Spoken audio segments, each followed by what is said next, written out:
Welcome to Jaya kitchen అండి. ఈరోజు paneer meal maker curry చేస్తున్నానండి. మొదట ఆయిల్ పోసి పన్నీర్ వేసి దాంట్లో పచ్చిమిర్చి, సాల్ట్, హల్దీ పౌడరు, పెరుగు వేసి ఇలా కొద్దిసేపు ఫ్రై చేయాలండి. పన్నీర్ కొద్దిగా ఫ్రై అయిన తర్వాత 2 స్పూన్స్ ధనియా powder, 1 spoon garam masala, 2 spoons chilli powder, కొత్తిమీర, పుదీనా వేసి ఫ్రై చేయాలండి. ఇలా పన్నీర్ ముక్కలు మంచిగా ఫ్రై అవ్వాలి. దీంట్లో టమాటా, పచ్చిమిర్చి, వెల్లుల్లి పేస్ట్ వేసి ఫ్రై చేసి మిక్సీ బట్టి ఆ మిక్చర్ను కూడా వేయాలండి.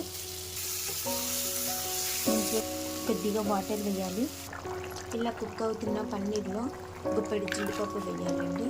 అయిన తర్వాత దీంట్లో మిల్ మేకర్ శుభ్రంగా కడిగి వేయాలండి. ఇది రత్నదీప్లో పౌడర్ దొరుకుతుందండి మిల్ మేకర్ది.